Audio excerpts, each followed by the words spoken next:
Ed Davey, are you in control of your candidates? The reason I ask, of course, is that one of them tipped you into the sea yesterday.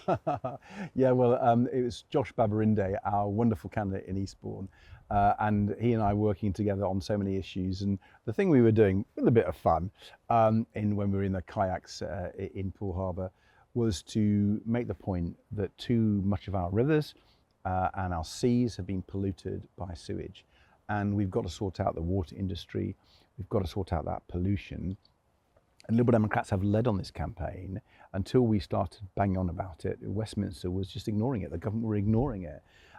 They've taken little action, but nowhere near enough if we're going to sort this problem out. So Josh and I, as he tipped me out of my kayak, were making a strong political point too. Good to see you thought that that particular stream of water was okay to swim in, though. Well, I didn't open my mouth. I haven't had it tested.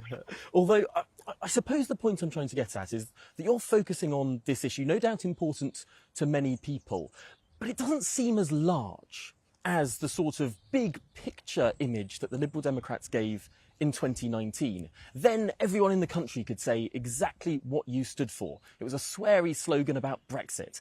This time round, is talking about rivers enough?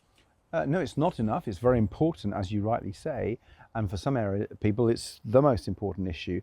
But what we're really focusing on this issue, in this conference, is two other very big issues, because we've been listening to people, and this is what people across the country are telling us, and they are the cost of living with the economy and our NHS and care systems.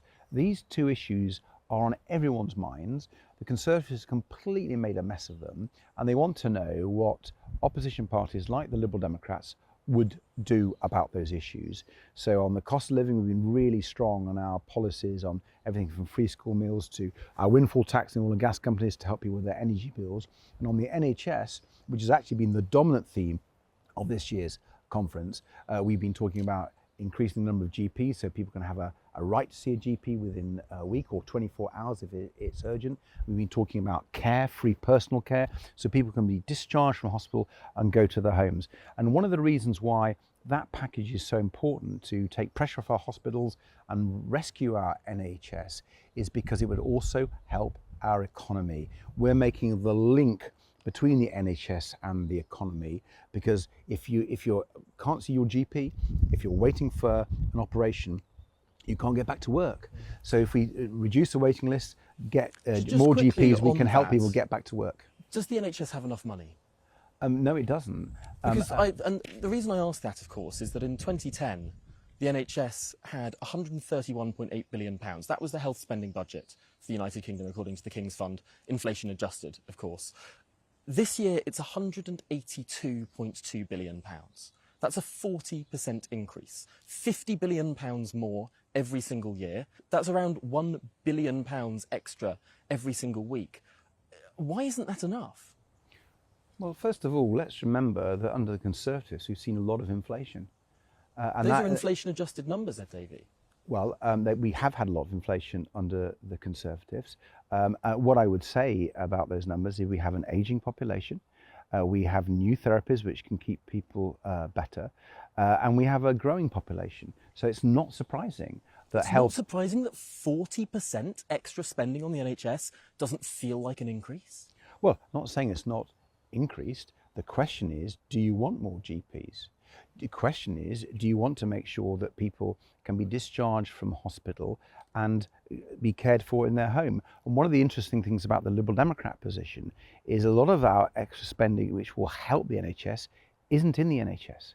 It's outside the NHS. It's in social care and helping family carers. And this is one of the reasons why the Conservatives have been spending money but not very efficiently.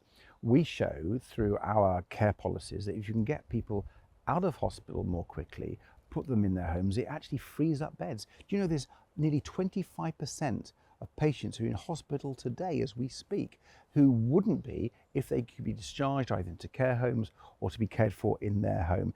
And that's too inefficient. So Liberal Democrats believe our investment in care and our priority on care will help the NHS be more efficient. Let's move on to energy. We've got limited time, but you mentioned that energy was such an important issue to so many people. Are you embarrassed that local Lib Dem councillors have been opposing solar farms like in Barkham and Botley West. Are you embarrassed that local Liberal councillors have been opposing wind farm infrastructure in Friston in East Suffolk? Well, you wouldn't expect me to comment on any particular planning application. When I was Secretary of State, I made it clear that local authorities should have a say, communities should have a say. And what I wanted to do was do a lot more community energy, so it was in people's interest to take solar farms and wind farms. And what's been so distressing and so bad for our country and people's energy bills is how Conservatives have failed to make those arguments and to promote community energy. The reason and I those say sort of this things. is you look at a lot of demand side things on energy. You say that we should subsidise people's bills, but when it comes to the supply side, actually generating more energy so bills could be lower in the first place, you were the first party to propose a windfall tax on energy companies. That's seen companies like Harbour Energy leave the North Sea, take away investment from oil and gas. And also locally, you're opposing lots of green schemes. And when you were in government, your former leader opposed viscerally nuclear power. So if you're blocking Tom, let me help you. solar and Tom, let me help you, wind 'cause it's and not a fair nuclear picture at and all. oil and gas, where's our energy coming from? Tom, let me help you, because that's completely an unfair picture, because actually Liberal Democrats have been leading the way on new power supplies. When we were in government, despite Conservative opposition trying to stop us, we managed to see record levels of investment in energy supply, particularly in renewables.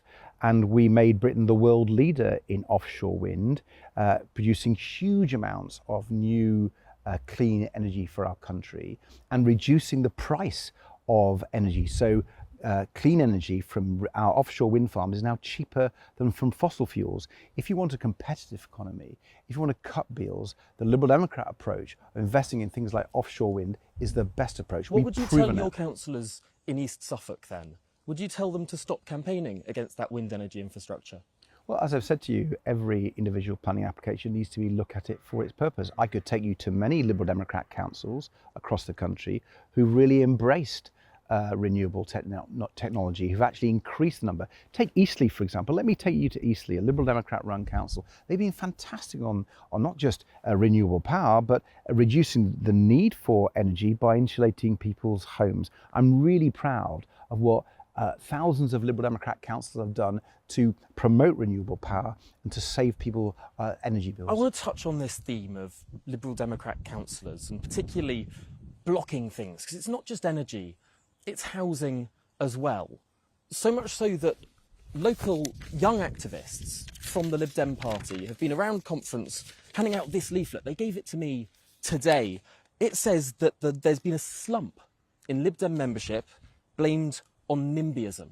It says that the Lib Dems are set to lose the youth vote for a second time in a decade over this perception that you're a NIMBY party. That's your own members saying that. They're voting on a motion on it later today. What do you say to them?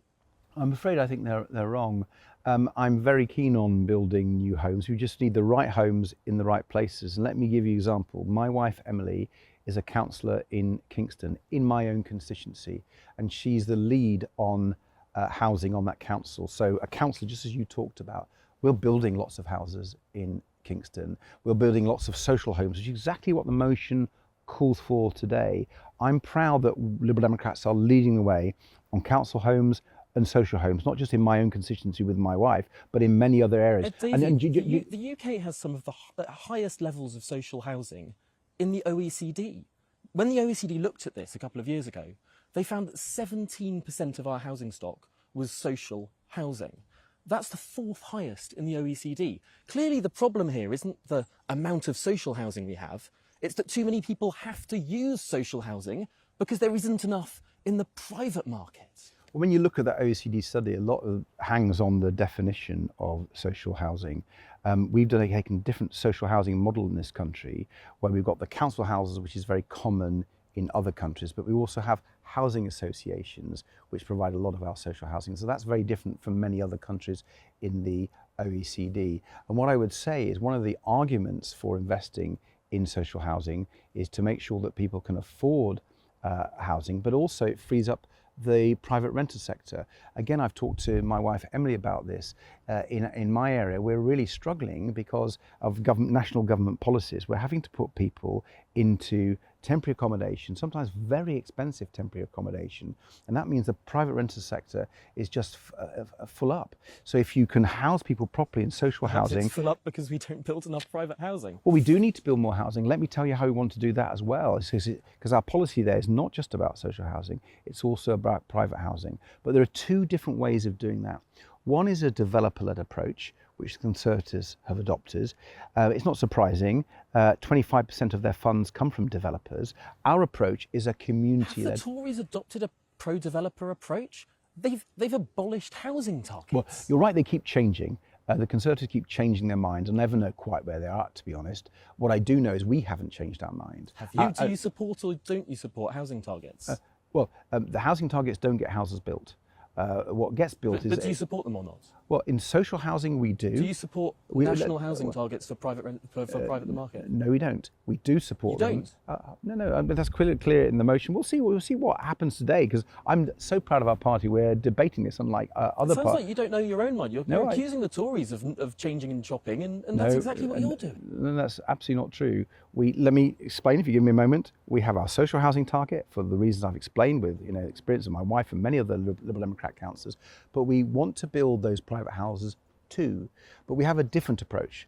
We don't have the developer approach of the Tories, we have a community-led approach. That's using things like neighbourhood plans. And let me take you to a study of how effective the Liberal Democrat approach is.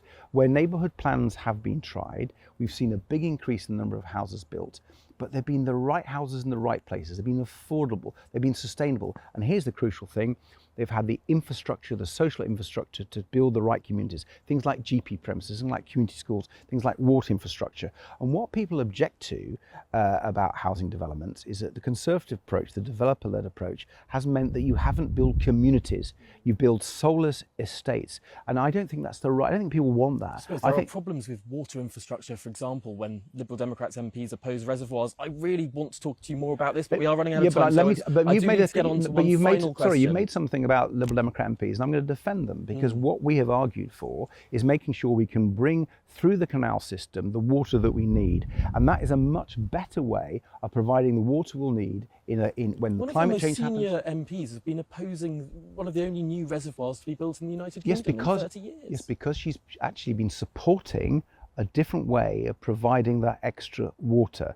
So, I'm afraid you're trying to suggest, and you're wrong to do so, that my colleague Layla Moran isn't concerned about water supply. She is. The political question... It's just the current proposal is the wrong one. Finally, exactly. Davey, That's a fair thing to say. I'm being told I do need to wrap up. So finally, you've ruled out a coalition with the Conservative Party. You've not ruled out a coalition with the Labour Party. If you'd only get into bed with one of these parties after an election, doesn't that take away your power as a kingmaker? Doesn't that make you a poodle?